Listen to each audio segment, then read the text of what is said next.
senhores conselheiros presidentes, senhor procurador, senhora secretária, advogado aqui conosco, bom dia, seja bem-vindo a essa sessão de julgamento. Inicialmente registro que eu, Francisca Marta de Souza, investida na função de presidente do Conselho de Recursos Tributários do CONAT, conduzirei na forma regimental esta sessão de julgamento da Câmara Superior por videoconferência.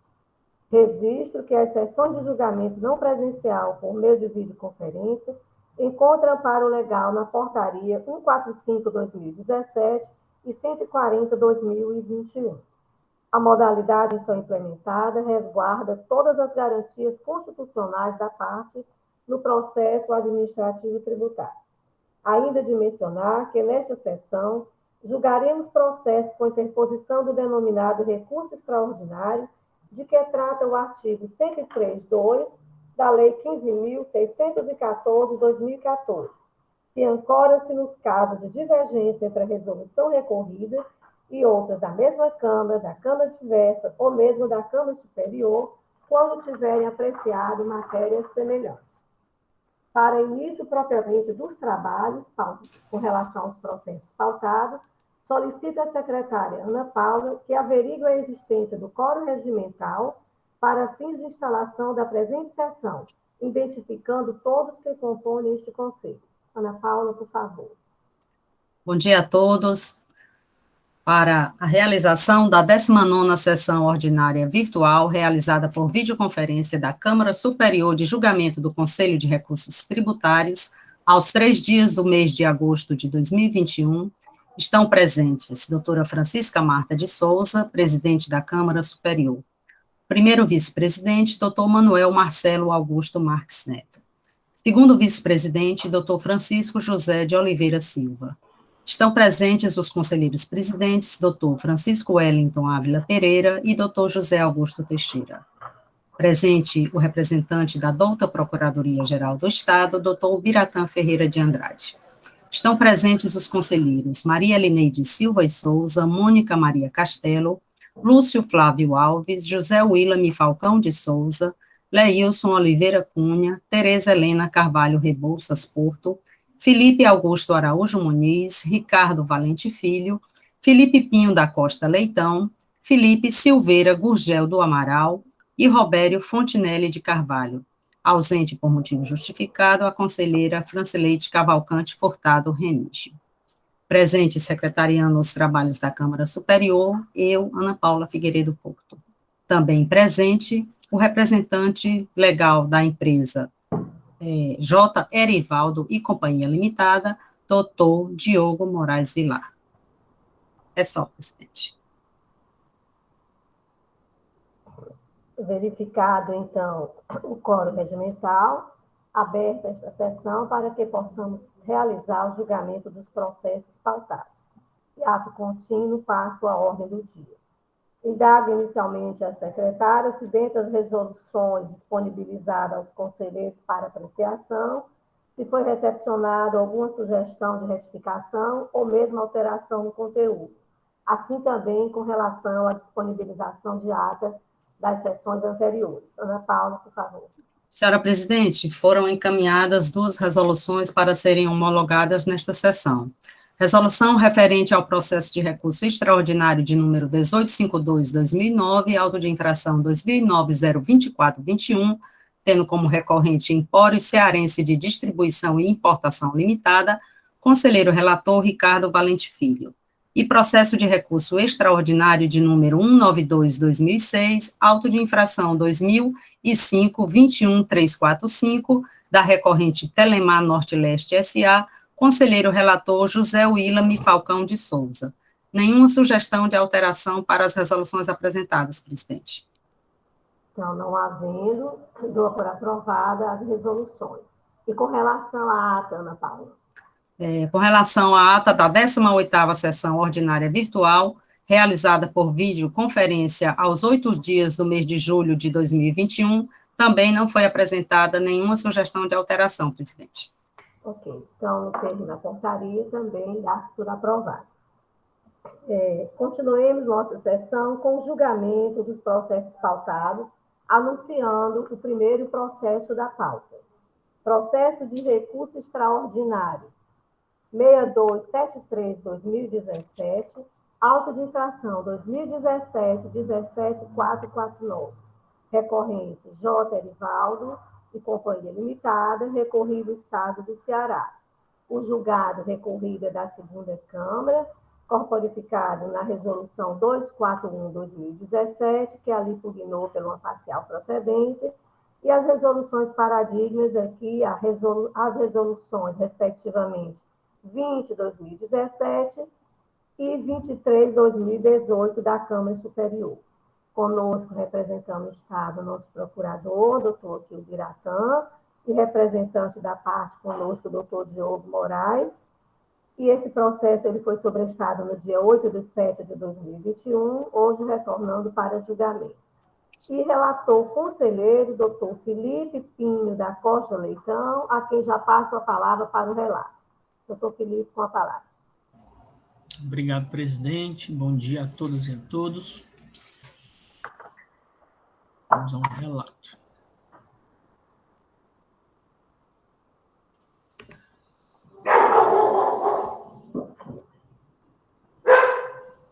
Gente, peço desculpa pelos latidos, tá? Infelizmente, aí eu não tenho o que fazer. Mas vamos lá.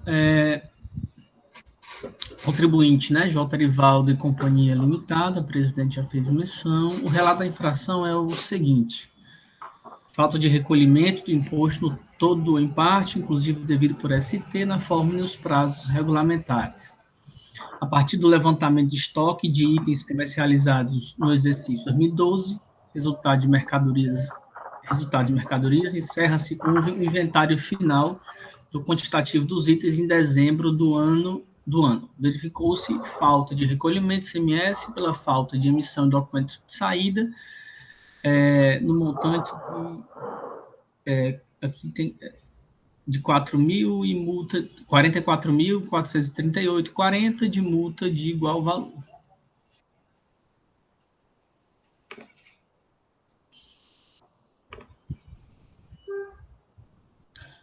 Bem, a empresa J. Erivaldo e Companhia Limitada, contribuinte inscrito no CGF de número tal,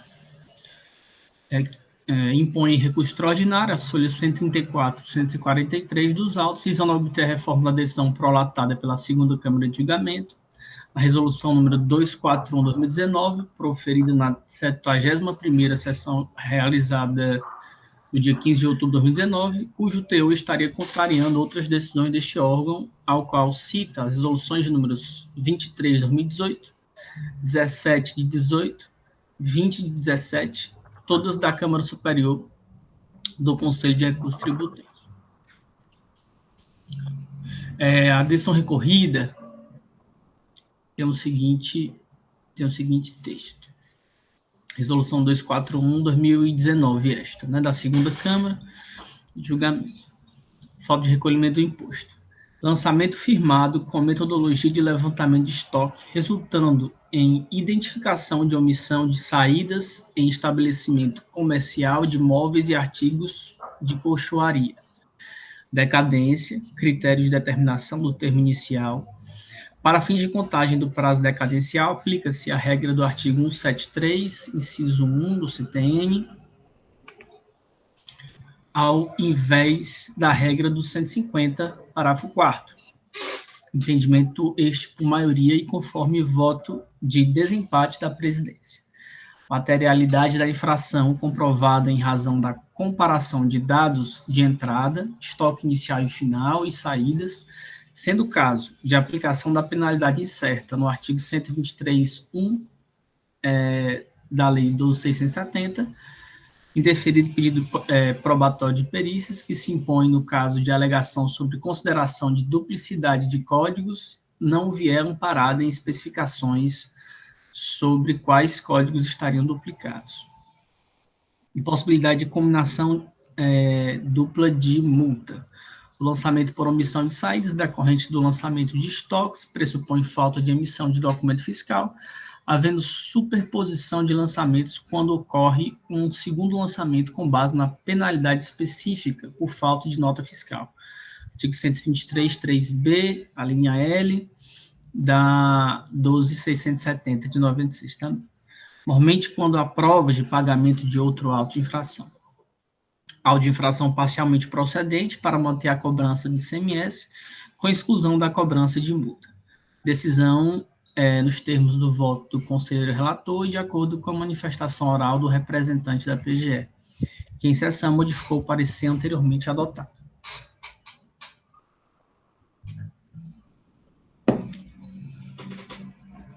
As resoluções paradigmas. Resolução 23 de 2018 da Câmara Superior, que foi prolatada na 11ª sessão, em 24 de 2008. Recurso extraordinário, admissibilidade, falta de recolhimento e decadência. O contribuinte deixou de recolher o ICMS incidente sobre o serviço de transporte de cloro para a CAGES no exercício de 2019 e 2010. A autuação parcialmente procedente, tendo em vista que a exclusão do lançamento dos períodos alcançados pela decadência, com esteio no artigo 150, parágrafo 4º do CTN. Finalidade prevista no artigo 123, inciso 1, a linha C. Bem, para o que nos importa essa parte. Resolução 17 de 2018, da Câmara Superior também, na 7ª sessão, recurso extraordinário, ICMS, falta de recolhimento, o contribuinte deixou de recolher ICMS em razão de ter incluído no cálculo do benefício do FDI, operações de terceiros. Preliminarmente foi acatada por maioria de votos a preliminar de extinção parcial em razão da decadência para o período de 1/2009 e 11/2009, com base no artigo 150, parágrafo 4º do CTN. E a súmula 20 de 2017 também traz a mesma conclusão em relação à decadência. Pois bem, o recurso extraordinário do contribuinte é tempestivo, cumpre os requisitos regimentais e dele conheço. Aqui é do exame do nexo de identidade entre a resolução recorrida e as paradigmas. Defende a recorrente que o aresto diverge dos decisórios consignados nas resoluções paradigmáticas, que eu já li para os senhores e as senhoras, todos da Câmara Superior, em relação à regra para a contagem de início do prazo decadencial. Pontua que na decisão recorrida, a segunda Câmara entendeu pela aplicação do prazo decadencial previsto no artigo 173.1 do CTN, enquanto nos órgãos paradigmáticos 150, parágrafo 4. Resolução 241/2019, hora recorrida, trata da infração referente à falta de recolhimento do imposto identificada por meio do sistema de levantamento de estoque. Por ocasião do julgamento de segunda instância, a colega da segunda Câmara de Julgamento, por voto de desempate da presidente, afirmou o entendimento pela aplicação da contagem do prazo decadencial do 173.1. Vai-se mister trazer excertos do voto do conselheiro relator, que reflete a decisão da Câmara, especialmente quanto à matéria questionada.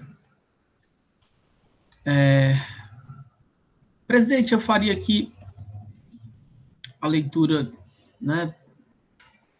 pro forma de todo o despacho de admissibilidade de Vossa Excelência. Então, eu entendo que aqui a questão já é bem batida, né? Batida que eu digo já é bem discutida, né? A presidente acaba deferindo o recurso extraordinário e em face do nexo de causalidade dessas 3 decisões colacionadas aqui ao pedido. Presidente, esse é o relato, rápido também, porque, de fato, eu até me estendi um pouco, né, mas a decisão, ou a discussão já é muito conhecida dos senhores e das senhoras. Né? Ok. Findo, então, o relato, eu passo a palavra ao ilustríssimo procurador do Estado, doutor Biratã Ferreira. Obrigado, presidente. Bom dia a todos. Senhora presidente, doutora Marta, senhores presidentes das câmaras, né? Primeiro, segundo, terceira, quarta, senhores conselheiros, doutor Diogo Moraes, enfim, todos Bom dia. Bom, a questão aqui, ela tem alguns aspectos, né? Embora a questão da decadência, ela é uma questão, como disse aqui o conselheiro relator, já bem discutida, mas aqui ela realmente guarda algumas peculiaridades, e nesse caso, eu entendo que a própria Câmara Superior, ela, pelo que eu pude observar aqui dos julgamentos que foram colacionados no caso das resoluções paradigmas, ela tem um norte, né? Todos sabem assim que a Procuradoria ela tem até um entendimento até mais abrangente em relação àquele que é tomado pela Câmara Superior, né? Por entender que o lançamento de ofício ele tem que ser conjugado a questão da análise da aplicação do 171, né? Ele tem que ser analisado sob o prisma do artigo 149. Então, quando há uma inexatidão da informação, um erro da informação, isso aí tem que ser levado em conta. Então, assim, toda vida que o agente fiscal ele precisa elaborar um levantamento mais criterioso, constatando que o contribuinte incorreu em erros, geraram a falta de recolhimento de imposto, isso, a nosso ver, caracteriza o lançamento de ofício. Só que nesse caso aqui, que foi objeto da decisão da segunda Câmara, entendo que nesse caso, pelas resoluções aqui que eu tive a oportunidade de ler, de acompanhar, resoluções paradigmas, ele ele tem um aspecto aqui, se a gente for analisar, ele não se encaixa, ele não se inclui naquela situação em que a Câmara Superior afasta o lançamento de ofício, portanto, o artigo 1731. Por que eu digo isso? Vamos lá. O que foi? Embora, assim, todas as decisões aqui se refiram à falta de recolhimento do imposto, o aspecto peculiar que eu chamo a atenção é que essa falta de recolhimento ela foi resultante da metodologia de levantamento de estoque que resultou numa omissão de saída, né? Omissão de saída em estabelecimento comercial de imóveis e artigos de cochoaria. E, inclusive, na própria resolução, né, ela lança na sua ementa a seguinte assertiva: o lançamento por omissão de saída, decorrente do levantamento de estoque, pressupõe falta de emissão de documento fiscal. Tá? E porque, inclusive, essa assertiva aqui, essa afirmação, ela decorreu, inclusive, do fato de que, naquela oportunidade em que julgávamos este processo, existia uma outra infração, um outro auto de infração lavrado, foi justamente pela falta de emissão de documento fiscal.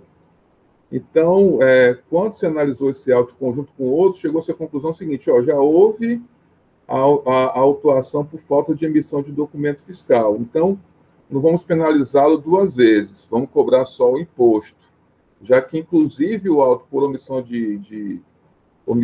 a falta de emissão de documento fiscal havia sido pago pelo contribuinte, quando ele mesmo assim admite, né, essa falta de emissão de documento fiscal.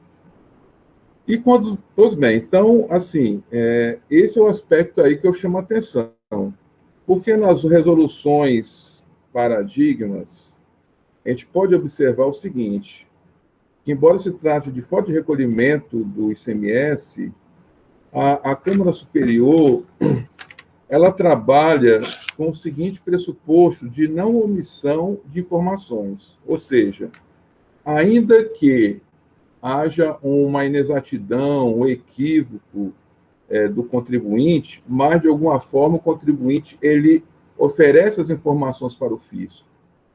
Ele, de uma forma ou de outra, essas informações elas são fornecidas.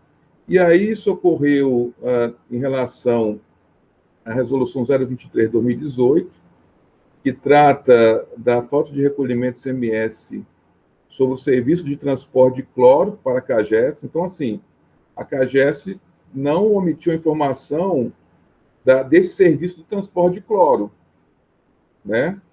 Ou melhor, aqui não foi nem a CAGES, mas, assim, esse serviço de transporte de cloro para a CAGES não foi omitido, não foi recolhido o imposto. Então, assim, a informação está aqui, mas eu não recolhi imposto porque eu entendo que é indevido, digamos, uma interpretação sob a ótica do contribuinte não é devido, mas a informação não foi suprimida, né? Na outra resolução, 017/2018, o contribuinte deixou de recolher o ICMS em razão de ter incluído no cálculo do benefício do FDI operação de terceiro. Então, o contribuinte também, eu estou incluindo aqui o FDI nessas operações de terceiro, que, em tese, não eram para ser incluídas, mas também essa informação não é suprimida. Então, por isso, também entendeu-se pela aplicação do 150, parágrafo 4º, porque não houve supressão de informação. E, por último, a outra resolução paradigma, 020/2017, o contribuinte deixou de recolher ICMS alusivo às operações com produtos não elencados no artigo 41(2) do decreto 24.569, reduzindo a barra de cálculo em 29,41%. Ou seja, aqui no caso, estava se tratando de desodorante. Então, a Câmara também trabalhou com o pressuposto de que essa informação era de conhecimento do fisco. Então, assim, em todas as situações aqui citadas, a Câmara ela teve conhecimento das operações. Então, a partir daí, se entendeu que não houve essa supressão de informações necessárias à análise à questão da revisão do lançamento, que é bastante distinta, repito, da falta de recolhimento de imposto decorrente da falta de nota fiscal, em decorrência da omissão de nota fiscal. No caso, a omissão de saídas, em decorrência da falta de emissão de documento fiscal. Eu não tenho certeza, mas me parece, e acho que essa questão, até porque eu não acompanho todas as discussões em torno do tema, só algumas vezes, mas assim, me parece, inclusive, que essa Câmara chegou a afastar essa aplicação do 150, parágrafo 4º, se tratando de omissões de saída decorrente de levantamento de estoque. Mas é só uma impressão, porque eu não, como eu disse aqui, eu não acompanho todas as sessões da Câmara, já que nós somos representados por outros 3 procuradores. Mas eu faço questão, independente de qual tenha sido a decisão, em outras oportunidades, mas eu faço questão de ressaltar essa diferença fundamental, né? Inclusive, assim, isso aqui é até ressaltado no próprio despacho de admissibilidade da presidência, né? Quando ela destaca que, por ocasião dessas discussões, proporcionaram essas 3 resoluções paradigmas, considerou-se que o contribuinte recolheu o imposto, né, que tendia devido, e não omitiu informações, que é o caso aqui da omissão de informações. Tá? E aí, por fim, só para reforçar ainda mais, eu faço questão aqui de ressaltar trechos do voto do conselheiro relator do Acordo Paradigma 020/2017, né, que ele destaca, tem a seguinte informação, que era aquele caso da lista, né, que o contribuinte ele fez uma redução de base de cálculo indevida, mas o fisco tinha conhecimento dos produtos que estavam sujeitos àquela redução de base de cálculo, não houve essa omissão de informação, e eu extraio da resolução o seguinte parágrafo, né, que, ao meu ver, destaca bem essa distinção que deve ser feita no caso vertente. Assim diz a resolução no trecho aqui citado. Desta forma, entendemos que se o contribuinte faz uma declaração e paga o respectivo tributo declarado, mas em relação àquele exercício declarado houve sonegação de informações, não exerceu a atividade a ele atribuída e dispõe o fisco do prazo do artigo 173.1 do CTN para constituir o crédito tributário. Se, porém, da declaração prestada já é suficiente aferir que o tributo foi declarado como devido e não está correto, possui o fisco o prazo do artigo 150, parágrafo 4º, para constituir o crédito tributário. Então, assim, esse parágrafo, a nosso ver, ele diz bem, ele ressalta bem, a nosso ver, o entendimento da Câmara Superior.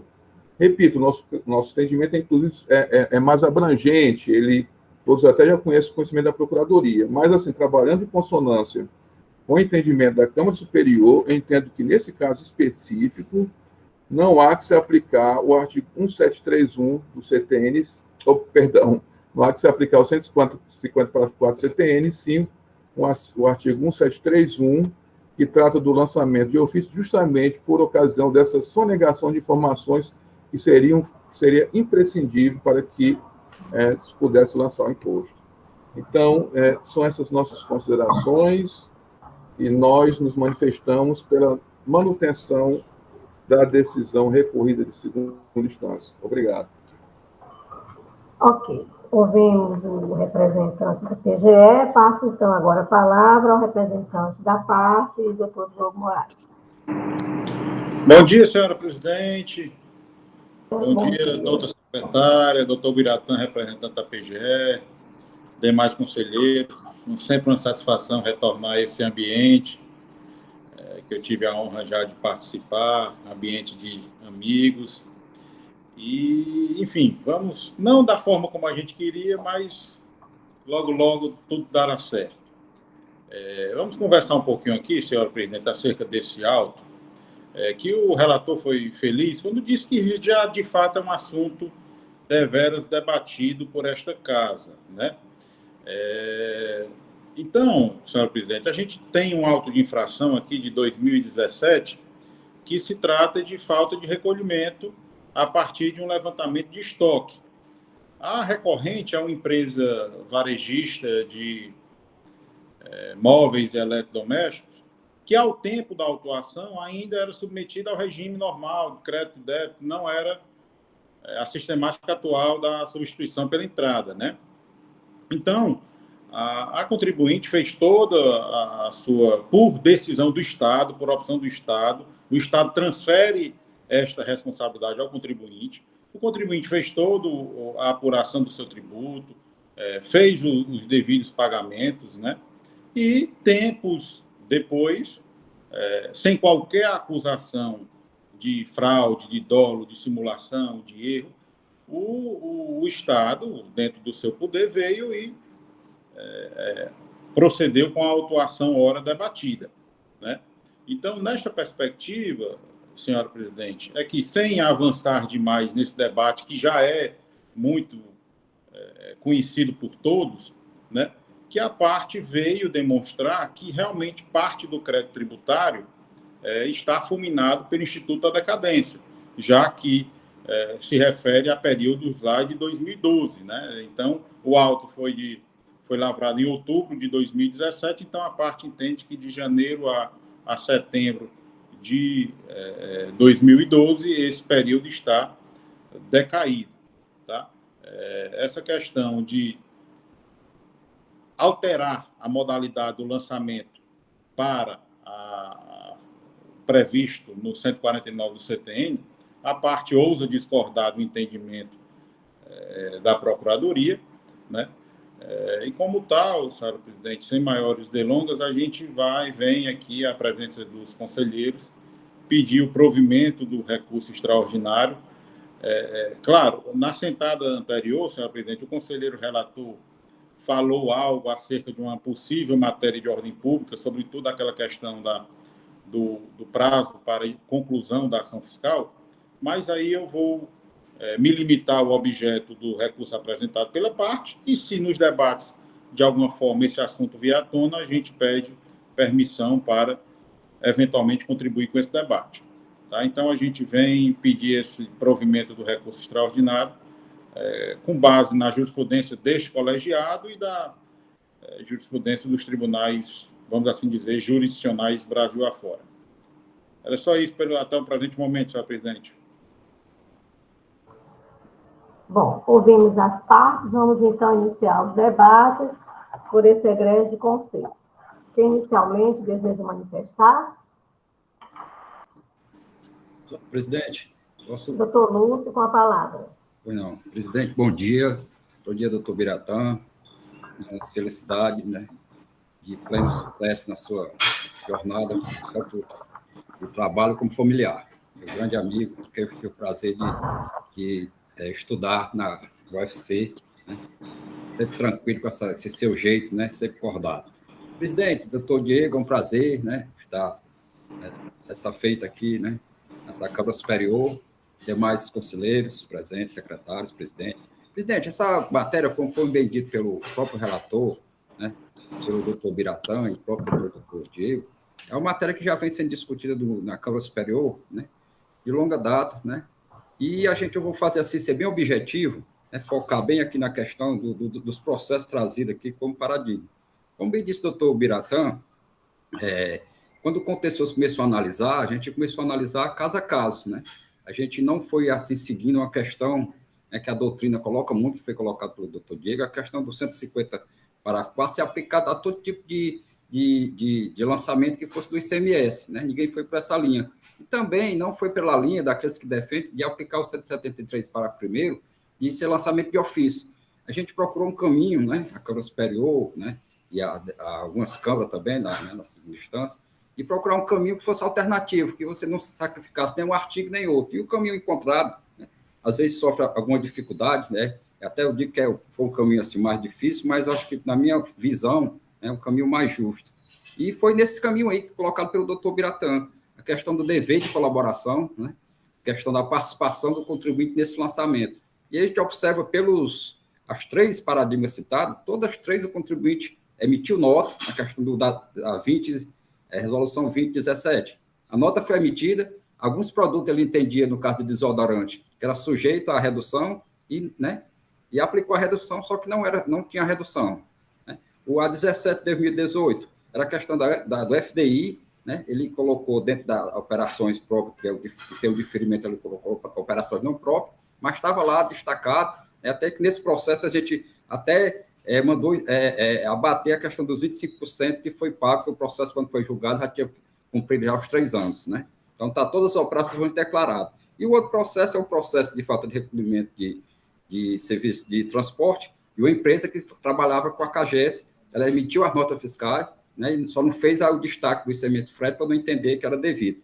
Então, todas as 3 paradigmas, a linha seguida, né, como bem disse o doutor Biratã, e a linha dos conselheiros que fazem presente, às vezes tem alguma modificação, mas daqueles que compõem a Câmara Superior, na sua grande maioria de sessão, vê que o caminho é esse, é a questão do dever de colaboração, da informação. Né? E no processo aqui, recorrido, né, a gente observa que um ponto que chama de destaque é que ele colocou lá falta de recolhimento. Mas se você observar toda a fundamentação, a informação complementar, as provas, são de um SLE, no qual ocorreu, como foi bem dito pela parte, a operação normal, e deixou de emitir a nota fiscal de saída. Se deixou de omitir essa nota fiscal de saída, o fato gerador não foi levado ao conhecimento do físico. Até para você aplicar o 150, na prática, fica uma coisa, como é que você vai aplicar o 150 a partir do fato gerador? O fato gerador é aquela situação definida que o contribuinte colocou para o físico. Nesse caso, você não tem o fato gerador, que é a saída da mercadoria, é o fato gerador, não tem que precisar aquela data.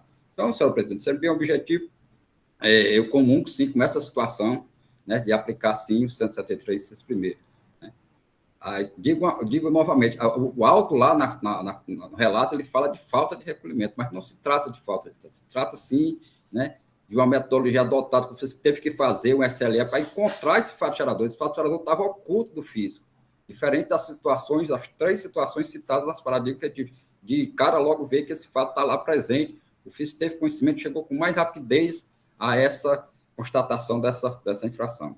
Então, com toda a vênia ao doutor Diego, na sua defesa, eu vou seguir, sim, os precedentes, sim, dessa casa, né? Com essa variante, né, de que realmente a informação não foi levada ao conhecimento do físico, senhor presidente.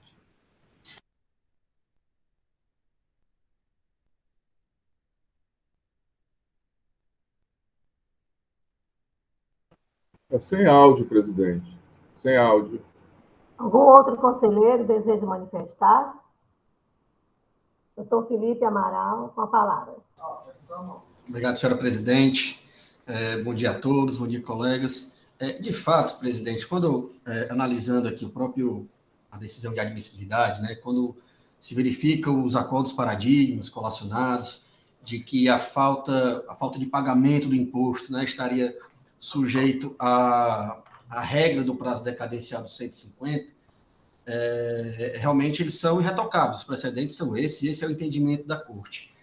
Entretanto, que eu estou verificando aqui realmente as peculiaridades do caso, o que houve foi, o que o fiscal deveria ter feito? Ele deveria ter feito um auto de infração, no qual ele teria deflagrado a omissão de saída e cobrado o imposto, né? O que aconteceu, na verdade, é que de um mesmo fato, inclusive os valores são coincidentes, a apuração é a mesma, num auto de infração, que está relatado aqui com um conexo, ele aplicou a multa por ausência de emissão de nota fiscal, e no outro, o imposto. Inclusive, um equívoco consertado pela Câmara Julgadora foi que ele cobrou o imposto e cobrou a multa. Então, verificado o bis e idem, tem-se que ocorrer o quê?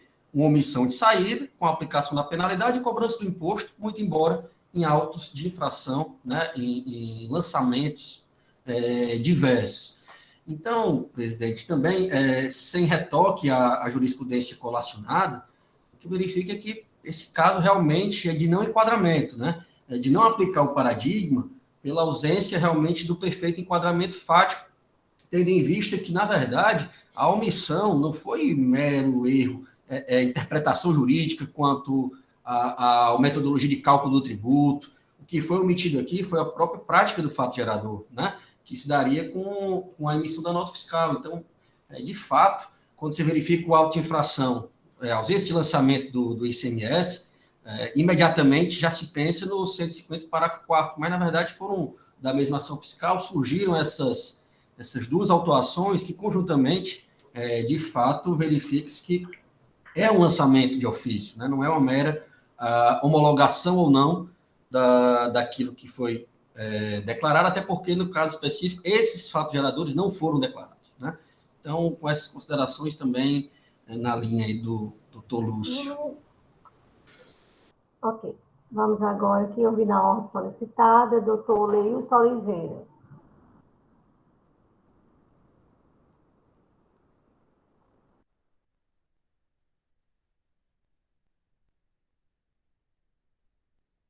Está sem áudio.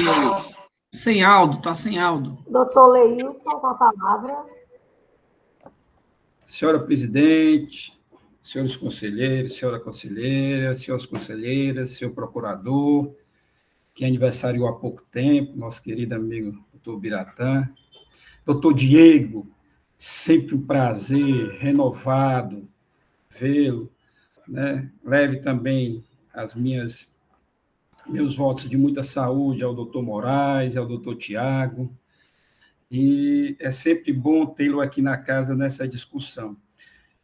Presidente, eu corroboro com o entendimento dos colegas que me antecederam, só com um pouco de fundamentação diferenciada, até para também justificar um pouco da corrente doutrinária a qual eu sigo, né, professores e até de juristas do Poder Judiciário e conselheiros administrativos, que é a questão de quando se configura qualquer desses elementos que estão incisos, que estão contidos no artigo 149 do CTN, é que atrairia a aplicação do 173, inciso 1º, para a contagem do prazo decadencial. E é justamente o que aconteceu no caso, né?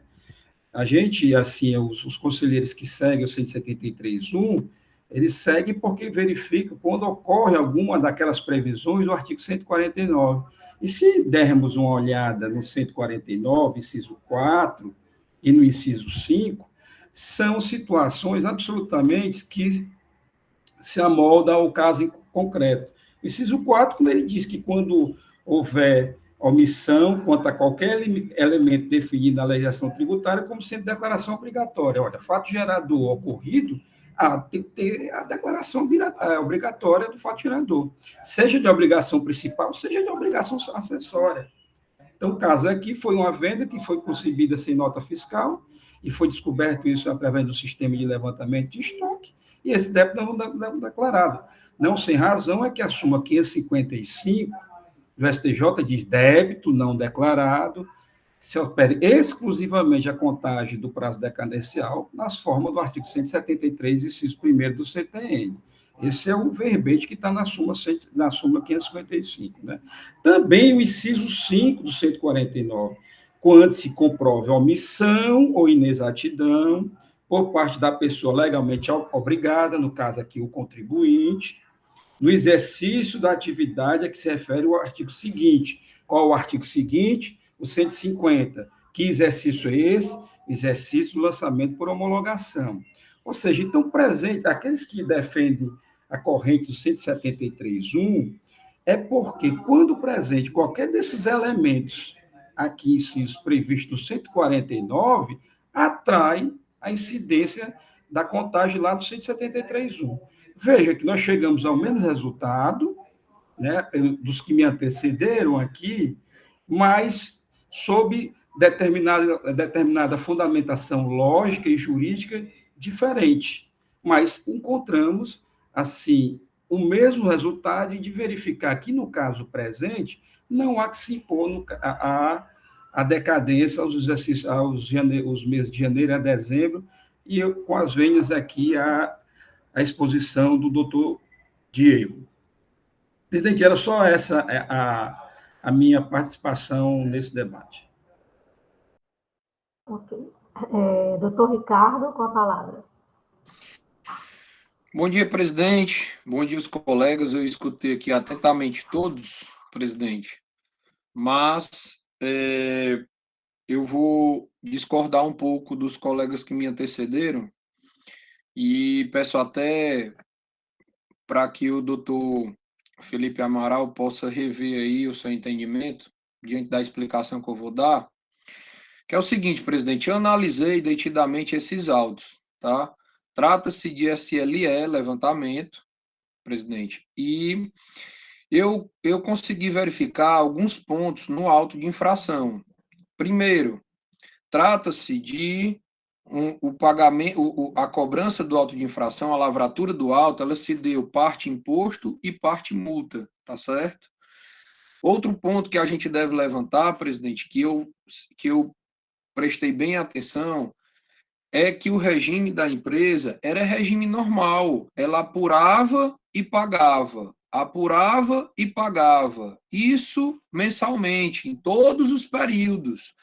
Então, eu com data máxima venha, com todos as venhas possíveis ao nosso mestre, doutor Lúcio, ao nosso mestre, doutor Leilson, os outros colegas que se manifestaram, eu entendo, presidente, um pouco diferente. Eu entendo que houve, sim, o fato gerador informado ao fisco, porque a empresa trabalhava com regime normal, período de apuração normal, mês a mês, tá certo? A gente sabe que o fisco tem acesso a todas essas informações, tanto que o fez por SLE, tá bom? E, se puder, presidente, eu queria até que os colegas, principalmente o doutor Felipe, que é o relator do processo, possa explicar um pouco melhor sobre isso, mas pelo que eu analisei os autos, trata-se de uma empresa que tinha um regime normal. A jurisprudência, presidente, é clara, a jurisprudência fala de pagamento, ela não fala de lançamento de ofício, ela fala de pagamento. O pagamento houve mensalmente, o regime da empresa era normal. Então, eu entendo, presidente, sim, que pode sim ser aplicado 150, parágrafo 4º, porque o fato gerador, ele acontecia no momento que a empresa apurava e pagava. Se o fisco entendeu que naquela oportunidade estava errada aquela apuração, que ele se manifestasse dentro do prazo do 150, parágrafo 4º. Então, presidente, eu entendo sim pelo 150, parágrafo 4º. Quero ouvir o relator, o doutor Felipe Pinho, sobre essa questão. Vi que nenhum dos conselheiros que me antecederam levantaram esse questionamento. Nós já julgamos aqui sobre essa matéria e sobre esse ponto. e eu queria que os colegas repensassem sobre essa aplicação do 150, parágrafo 4º, mediante que está mais do que claro que o regime da empresa é regime normal, que o SLE identificou, se ele identificou, ele poderia ter identificado antes, a Secretaria da Fazenda possui meios eletrônicos para isso, tá certo? E se a empresa informava mensalmente, ela apurava e pagava, houve pagamento. Se o pagamento foi a menor e a jurisprudência entende que é pelo pagamento, entendo eu que se aplica o 150, parágrafo 4º, presidente. Ok. Na forma aqui solicitada, doutor Felipe, em seguida, doutor Lúcio. Doutor Felipe. Presidente, a doutora Daniela levantou uma questão muito importante aí, inclusive... Doutora Daniela é o doutor Ricardo. Desculpe, doutor Ricardo. Eu leio aqui, quase que eu chamo desse jeito também, viu? Doutor Ricardo aí, que me chamou aí, como é que é? Me intimou aí a participar, né? Na verdade... Aí você se vingou e chamou de Daniela, não foi? Pois é, aí a gente tem que dar... Na verdade, eu entendo sim, como entende o meu amigo. E agora eu estou só com Daniela na cabeça, poxa vida. Doutor Ricardo, porque é exatamente nessa questão do pagamento, né, que a gente sempre focou, né? Pelo menos eu, quando eu penso na decadência, eu penso no pagamento. Se houve ou não houve o pagamento. Né? E aí a gente já chegou a discutir várias vezes o que seria esse pagamento. Né? Esse pagamento, na verdade, é um pagamento como disse o doutor Ricardo, um pagamento que acontece diariamente, né? Automaticamente, de quantias, né? Qualquer que seja a quantia, mas, enfim, inclusive esse é o entendimento do STJ. Então, assim, na verdade, essa já era o meu posicionamento, mesmo depois e aí com toda venha doutor Lúcio, né, que é uma pessoa que também tem muito respeito, demais, doutor Biratã também, enfim, todos que me anteciparam,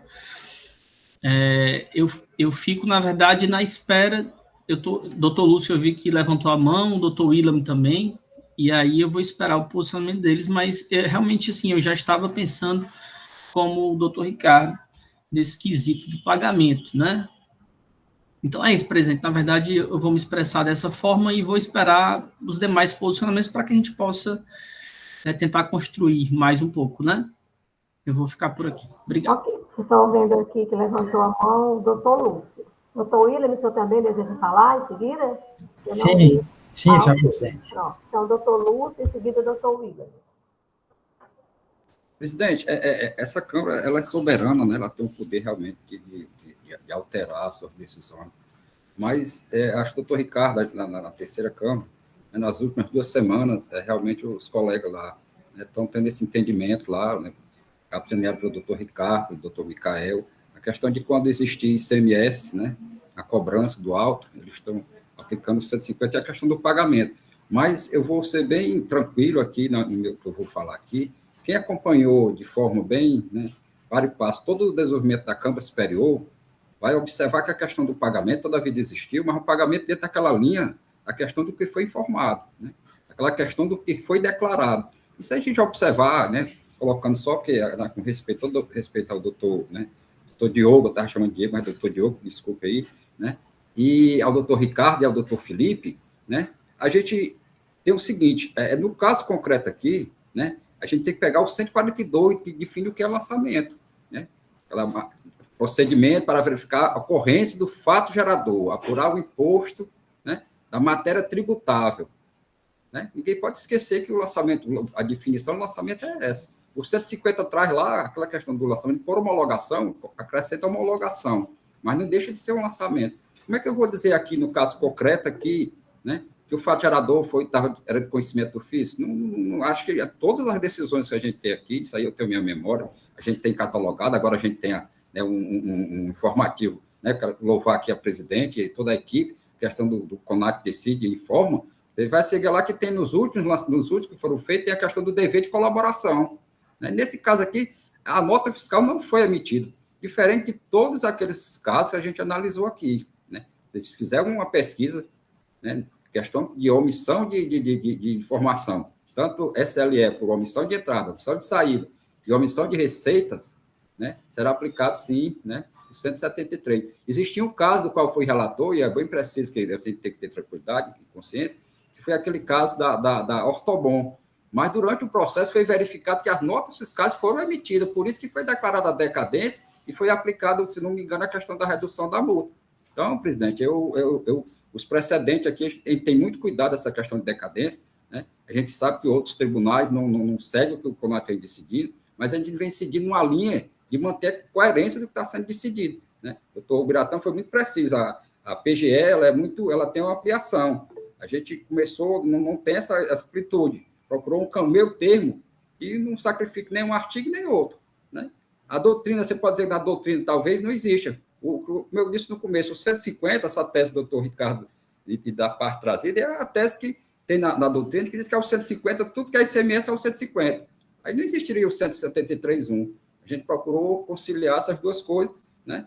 E nessa linha, eu acho que o CONAT tem avançado, sim. Então, presidente, eu ratifico o que eu disse, né? E seguir, sim, o entendimento nessa situação específica, né? Vai surgir outras questões, a gente vai se debruçar, vai analisar, esse é dever nosso aqui da Câmara, trazer essas discussões. Eu acho que é importante trazer, doutor Ricardo trazer, doutor Felipe, né? Que a gente vai discutir mesmo. Isso aqui a nossa função é essa mesmo, né? Discutir para o melhor caminho que possa ser dado, tratamento desses dois artigos que tratam de decadência, como bem disse o nosso mestre, doutor Laílson, né? Muita propriedade, com todo respeito. Essa é uma discussão de decadência que tem que ter o maior respeito por todo o funcionamento de cada colega, que é uma decisão que a gente sabe que o próprio STJ, né, tem toda aquela coisa de decidir de uma maneira, de outra, agora de outra, mas a gente tem que ter, como órgão administrativo, a gente tem que ter a nossa posição. E essa, até agora, até esse momento, a nossa posição foi decidida. Obrigação acessórias. Aplica lá o 173 com suas variantes. Vai ter um processo aqui que foi discutido, o doutor Ricardo sabe disso, talvez chegue aqui, e a gente vai se debruçar sobre essa questão, mas deixa ele chegar, né? Deixa o momento dele. Então, é dessa forma, é cada processo, cada circunstância, cada materialidade de cada processo. Presidente, continuando aqui na forma que estava inscrita, doutor William, Felipe e doutor Ricardo. Doutor presidente, deixa eu, só para não quebrar a linha de raciocínio, vou pedir permissão aos colegas, bem rapidinho. Okay, não é a questão de... É bem objetivo, presidente. Não é a questão de nunca aplicação do 173.1, presidente. 173.1, como bem dito o próprio doutor Lúcio, ele é aplicado, sim, para descumprimento de obrigações acessórias pelo não pagamento. Se a empresa não apurasse e não pagasse, o fisco não teria essa informação. E aí seria um 731. Se a empresa era regime normal, pagou, apurou, e o SLE pegou agora, ele poderia ter pegue antes.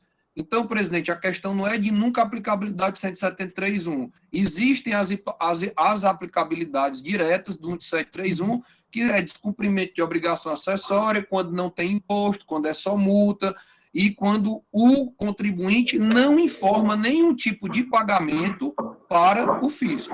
É só isso, presidente. Ok. Retornando agora à ordem dos inscritos, doutor William, em seguida, doutor Felipe. Felipe Amaral. Obrigado, senhor presidente. Bom dia a todos.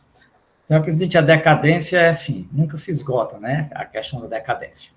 Mas, no caso concreto, aliás, não é nada de simples, né? No caso concreto aqui, não é nada de simples. Mas já foi dito aí para os outros conselheiros. Na verdade, é uma omissão de saída, o conselheiro Lúcio já falou, uma omissão de saídas, cuja base de cálculo dessa omissão de saídas foi de 261 mil e alguma coisa. O fiscal atuante fez 2 autos de infração por essa omissão de saídas. Fez um, que é o auto de infração que já foi falado aí, que é o 2017-17443, cobrando só a multa baseada no 123.3A1, porque deixou de emitir na fiscal, só a multa, no valor de 30% da operação. E fez esse, chamou falta de recolhimento do imposto, mas colocou do 123.1C, né, aqui a falta de recolhimento do imposto, mas aqui é baseado na omissão de saída, propriamente dito. Cobrou o ICMS, que é a omissão de saída tributada, você cobra o ICMS na omissão de saída. A verdade é a omissão de saídas. É isso daqui. A resolução recorrida retirou a multa deste aqui e deixou a multa do outro, 30% do valor da operação. Houve isso, nesse ato de infração. Na verdade, o contribuinte pedia desde o início para ficar só este auto e o outro ser anulado, porque foi sobre a omissão de saídas. Cobrou a multa de 30% do valor da operação no auto, que o contribuinte pagou, a penalidade maior, 30%, e nesse daqui cobrou ICMS a multa, a omissão de saídas, mas desde o início que ele coloca falta de recolhimento, mas diz que embora foi pelo SLE, tudo bem. Agora, a tese, decadência, 150 ou 173? O conselheiro Lúcio foi muito feliz.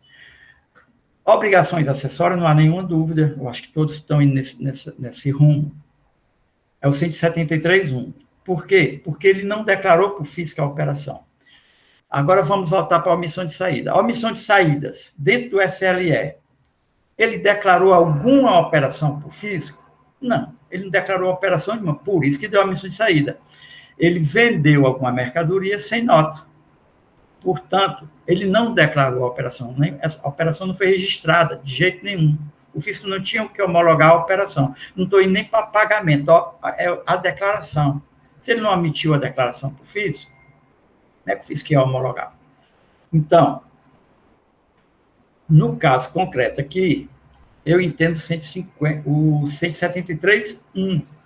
E nós já decidimos isso, isso é pacífico, praticamente pacífico na primeira Câmara, por maioria ainda, que se a omissão de saídas, a omissão de entradas, ou seja, o contribuinte não declarou operações, o fisco não tinha o que homologar. Não importa que no período de apuração ele tenha feito o pagamento do imposto, tudo bem.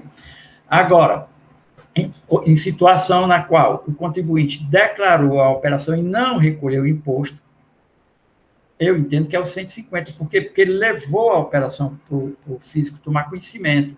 Se ele recolheu a menor, ou se ele não recolheu, mas ele declarou aquilo para o fisco. Então, o fisco tinha conhecimento daquela operação realizada, então o prazo para o fisco fazer o lançamento é o 150 parágrafo 4, que não é o caso aqui é a omissão de saídas. É dessa forma que eu entendo. Eu não poderia ser contemplado, mesmo porque eu não vi ninguém dizendo que esse contribuinte, nesse período, mês a mês, teve pagamento na apuração, mas para mim isso daí não seria o caso, né? Está só dizendo que o contribuinte é normal. Tá? Normal ou fica com crédito ou com pagamento. Aqui procurei se ele teve pagamento, mas não vi não. Nem vi nenhum conselho dizer que efetivamente houve pagamento nos meses de 2012. Mas, independente disso, siga a mesma linha do conselheiro Lúcio, do conselheiro Felipe, que se as operações não foram declaradas para o fisco, né, o fisco não tinha o que homologar, nem ver se estava correto ou não a operação dele, não era nem homologar, nem ver se estava correto, não, porque ele não declarou a operação para o fisco. O SLE prova isso, a omissão de saída. Então, eu não tenho nenhuma dúvida que é o 173, senhor presidente. Trazer isso para o 150, parágrafo 4, é uma discussão que vai permanecer, mas o próprio CONAT decide, publica, já mostrou essa questão aí de forma bem clara. Obrigado. Okay. Doutor Felipe Amaral, com a palavra. Senhor presidente, muito rapidamente, só uma pequena complementação na linha do que o doutor Ricardo levantou, só para esclarecer um pouco o posicionamento. Com relação, ele suscitou a questão do ICMS, regime de apuração normal, tal, foi apurado, foi pago aquele valor, decorreu o prazo de 5 anos e não foi revisto, né?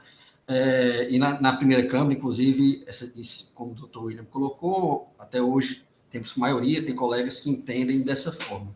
Mas só para esclarecer, o ICMS, ele, embora tenha esse regime de apuração, vamos dizer assim, unificado, né, pelo qual em determinado momento, determinada data, declarada ao fisco as operações ocorridas no mês anterior, isso não é o fato gerador, ele não é um tributo com fato gerador complexo. Os fatos geradores, o fato gerador do ICMS é a circulação de mercadoria, e durante o mês, durante o período da competência, ocorrem tantos fatos geradores quanto circulações de mercadoria ocorrerem. Então, a declaração em si, ela não é o fato gerador submetido à apreciação do fisco. Ela é um resumo de todos os fatos geradores e o contribuinte informa ter ocorrido. Então, só para justificar realmente, a ausência de nota fiscal é o elemento mínimo pelo qual se pudesse cogitar, a meu ver, a aplicação do 150, né? Sem ele, efetivamente, é uma omissão. O fisco teve que investigar por outros meios que não as condutas do contribuinte para verificar que aquela operação foi omitida, né? Então, sonegação, pode ter repercussões até em outras esferas. Então, só para justificar, entendo que o fato gerador não se confunde com a apuração unificada. Então, não tendo havido a emissão da nota fiscal, consequentemente, a comunicação daquele fato gerador, não há o que ser homologado e, por isso, o lançamento foi de ofício. Presidente, era só esclarecimento complementar. Ok. Senhores, me parece que o processo já está maduro para ser votado. Os pontos principais que serviram à discussão foram aqui discutidos, motivo pelo qual colocarei o processo para a votação. Então, só lembrando aqui, doutor Felipe, o período que pega é de janeiro a setembro, não é isso?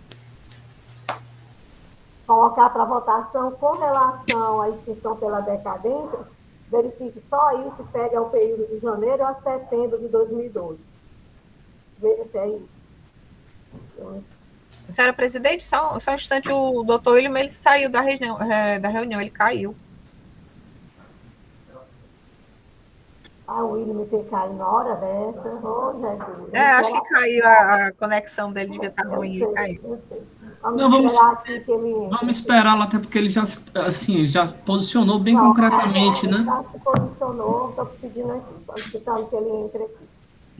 Mas, enquanto isso, vamos só conferindo aqui, é janeiro a setembro, não é isso? Presidente, eu me recordo que presidente, eu estou só tentando obter essa certeza. Presidente, o pedido é de janeiro a outubro. Lá no recurso, no processo da segunda Câmara, no recurso ordinário, o pedido se referia a janeiro a outubro. Ok. Doutor Diogo pode nos ajudar em relação a isso? Eu estava só em dúvida se era outubro ou era dezembro. Mas senhora sim, doutor... presidente. Dezembro não é, não. Senhora presidente, só esclarecendo essa situação de fato, houve um equívoco no recurso, ao termos pedido, conforme o conselheiro Leilson externou, de janeiro a outubro. Mas esse auto de infração foi lavado em outubro. Então, seria de janeiro a setembro de 2012. Ok. Bom, vou colocar aqui o processo para votação, porque o doutor William não deu notícia. Presidente, não seria interessante ligar para ele, só para saber se ele pode entrar com o telefone? Já pedi aqui a secretária Ana Paula para fazer isso, viu? Acho que é interessante, né? Até mesmo porque ele deixou o voto dele praticamente consignado, né? Sim.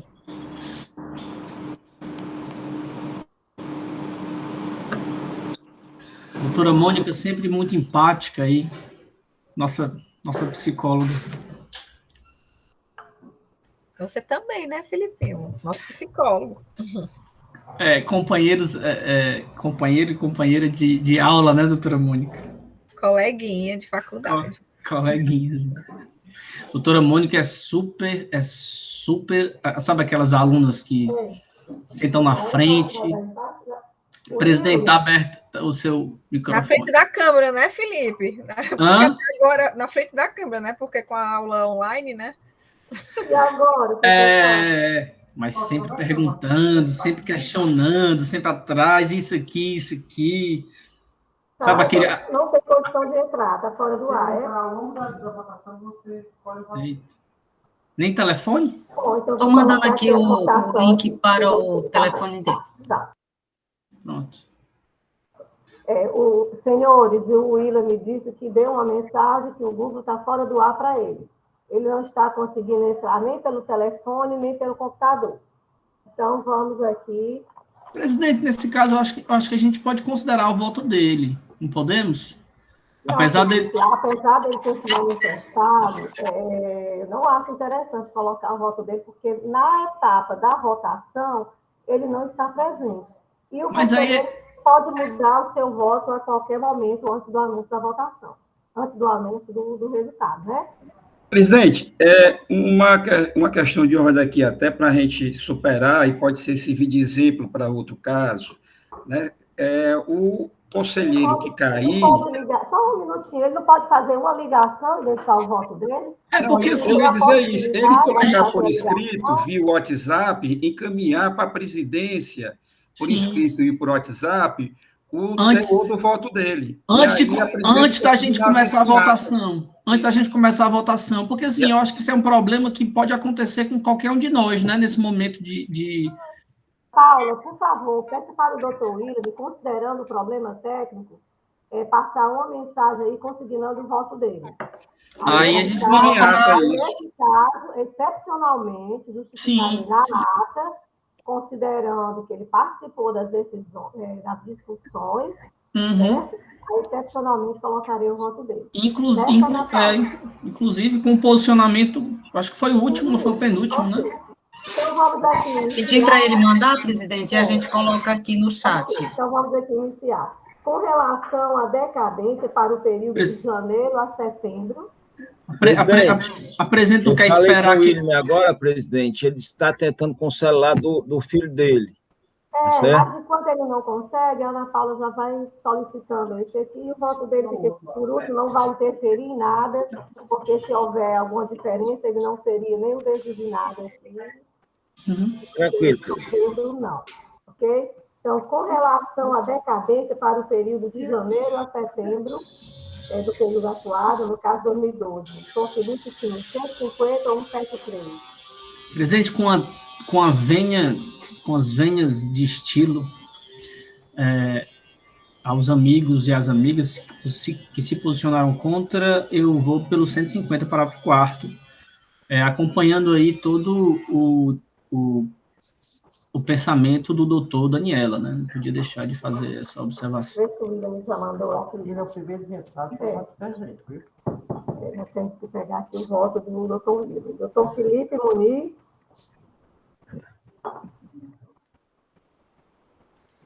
Presidente, eu vou acompanhar o relator.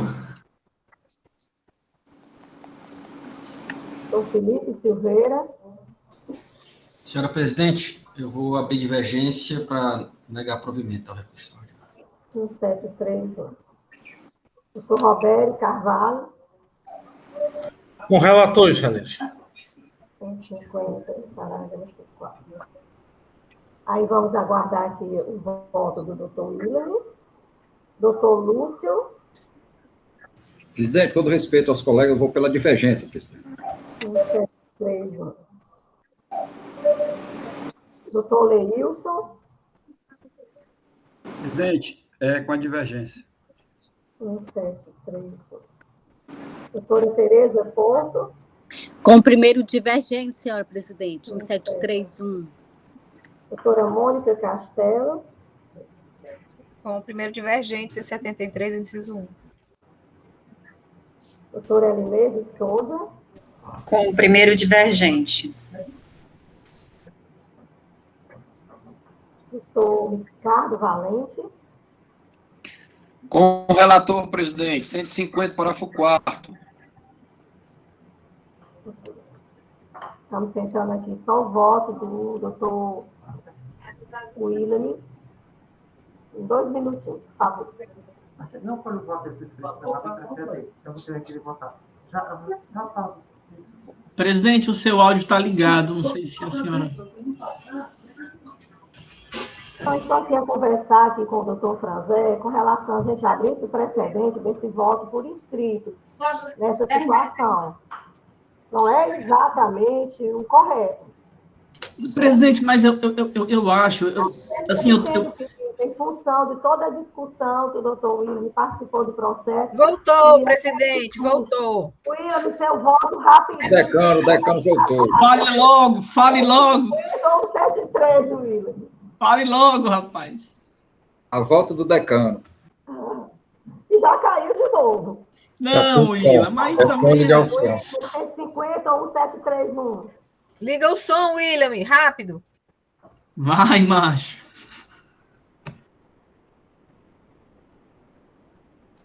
Tá sem som, William. Olha, não tem um dia que essa Câmara Superior não tem algo assim inusitado. Mas, presidente, assim, enquanto o doutor William consegue ajustar, é porque é realmente assim, excepcional, porque o momento é excepcional. Por exemplo, ontem eu não consegui acessar, eu não consegui assistir a aula, por exemplo, porque minha internet de uma hora para outra caiu. E como é todo mundo no sistema online, ou a maioria, isso sobrecarrega o sistema de internet de forma geral. Pode voltar agora, William? Escreva no chat aqui. Tá sem áudio, William. Tá sem áudio. Escreva, fale, faça alguma coisa. Faz sinal de fumaça. O William está presente, né? O William está presente. Ele está aqui, ele só está com problema técnico agora. Agora a gente migrou de problema, é o técnico. Calma. Agora ele saiu. Eu acho que é preciso tratar extraordinariamente os casos que são extraordinários. Aqui é um motivo de força maior. O conselheiro esteve presente a toda o relato, se manifestou, deixou claro qual era o posicionamento dele. Se caiu só os votos, né? Eu queria só fazer aqui uma pergunta. Vamos aqui na celeridade. Todos concordam que eu consegui aqui o voto do doutor William. William, está conseguindo nos ouvir? Desliga a câmera, cara. Desliga a câmera e liga o áudio. Então, eu acho que vai precisar de aditamento na portaria aqui do virtual. Muito bom, Leilson. O problema é que ele não está conseguindo ligar o áudio, porque é em celular. Mas ele tem a Presidente, vamos fazer por mímica, presidente. Presidente, pela ordem, presidente, vai influenciar alguma coisa o voto do doutor William no julgamento? Não. Senhores, por favor, me deixem falar. Considerando que o doutor William expressamente deixou aqui consignado seu voto... Senhor presidente. William, no 73 ou 150, rápido. 1731. Oh! Ana Paula, apuração dos votos, por favor. Senhora presidente, o Leilson, em seguida, eu acho que é algo que a gente tem que acrescentar nesse momento ainda do virtual e melhorar até na nossa portaria. Não é fácil, por várias situações, mas nós temos que pensar nessa possibilidade. Ana Paula, apuração, por favor. Presidente, por maioria de votos, a Câmara rejeita a preliminar de decadência com base no artigo 1731 do CTN. Ok. Então, destacando que o recurso extraordinário interposto já foi admitido pela presidência, com a competência conferida pelo artigo 106 da Lei 15.614. E a Câmara Superior do Conselho de Recursos Tributários, deliberando sobre o recurso em questão, resolve, por maioria de voto, negar provimento ao recurso então interposto para decidir pela manutenção da decisão recorrida. Os termos aqui do primeiro voto divergente foi aqui o doutor Felipe Silveira, que já fica designado para lavar a respectiva resolução, e tudo, contrariamente, logicamente, aqui ao voto do conselheiro relator, de acordo com a manifestação do outro representante da PGE. Eis a decisão para o presente processo. Agradecendo o advogado aqui conosco. Presidente, Pois não, Paulo. só uma confirmação, votaram pelo 150, parágrafo 4º, doutor Felipe Pinho, doutor Felipe Muniz e doutor Ricardo. Isso. Doutor Roberto também. Roberto Carvalho também. Obrigada. Ok? O Roberto Carvalho também. Doutor Diogo, um agradecimento pela presença. Seja sempre bem-vindo a esse conselho que muito nos engrandece. A sua presença. Um abraço, doutor presidente. Até a próxima, se Deus quiser. Um abraço a todos. Bom, senhores conselheiros, eu gostaria de informar que, infelizmente, com relação ao segundo processo da pauta, houve uma impossibilidade, por motivo de força maior, da conselheira titular, certo? e tudo assim de última hora, que nós não tivemos sequer como convocar o conselheiro suplente, razão pela qual o segundo processo encontra-se sobrestado. Okay? Algum conselheiro deseja manifestar-se em assuntos gerais? Não, não, presidente, eu só gostaria de acrescentar essa questão, como o doutor Felipe disse, isso pode acontecer com qualquer um de nós, né? Então, assim, é preciso a gente fazer um adendo naquela portaria, né, nesses casos em que participou do relatório, né, ou então se participou do relatório e se manifestou, faz uma escolha, mas é preciso que tenha algum... Ou então uma previsão genérica de casos extraordinários serão sendo atendidos. Nós não podemos deliberar aqui, não, presidente, sobre esses casos? Não, tem que ser a portaria que trata da sessão virtual, e eu acho que nós temos que pensar bem, porque existem casos e casos, para que depois a gente não tenha problemas com relação a isso. Doutor Presidente, não, sim, eu estava querendo me manifestar, mas estava para que o processo seguisse seu curso normal, mas, assim, acima de tudo, eu acho que a gente tem que ter como norte a manifestação de vontade dos membros da Câmara. Então, assim, qualquer medida a ser adotada, porque, veja bem, hoje a gente trabalha com a tecnologia ela está sujeita a defeitos, a problemas, e isso é natural. E a gente tem que saber trabalhar com esses problemas. E, assim, sempre privilegiando a manifestação de vontade. Então, assim, em casos desses problemas técnicos, eu acho que isso é perfeitamente superável, seja através de uma mensagem consignada, enviada, porque, assim, foi um fato, por exemplo, isso aí tudo bem, que seja regulamentado numa portaria, mas, assim, uma vez identificado que houve participação do conselheiro, né, durante todo o julgamento, toda a análise do processo. Caso isso ocorra, ele pode deixar isso expresso, como estava se tentando aqui, seja uma mensagem de WhatsApp, seja um e-mail, e que aquilo ali ficasse consignado. Então, assim, a gente tem que sempre privilegiar a manifestação de vontade do Conselho. Era só esse registro também que eu acho importante. Eu concordo plenamente, doutor Biratã. Tanto é que a última pergunta que eu ia fazer era assim, de acordo com a manifestação, se todos concordaram que a gente até colocasse já o voto dele. Mas eu acho que, de qualquer forma, nós devemos deixar uma previsão na norma, certo? Está aqui anotado para que a gente consiga, entre outras anotações que tem, a gente faça algo nesse sentido. E sempre considerando o caso concreto, porque, de repente, pode existir uma dúvida, aí a gente dizer, não, mas a dúvida é pro lado do fisco. Não, é pro lado do fisco, é pro lado do contribuinte. Então, nós temos que ouvir caso a caso e vamos discutir com bem vagar essa questão, ok?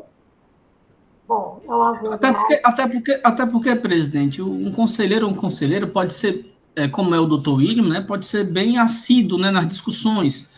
E, assim, como é a doutora Daniela fala bem, fala muito aqui, imagina, a doutora Daniela sustenta aqui, e aí cai. Como é que a gente fica sem a doutora Daniela, né? Então, é só para essa observação. Só para terminar a gravação, presidente. Já está bem claro que nós precisamos, sim, tratar da matéria. Pois não, doutor Leilson? Doutor Leilson, com a palavra. Não, eu pedi, presidente, para terminar a gravação.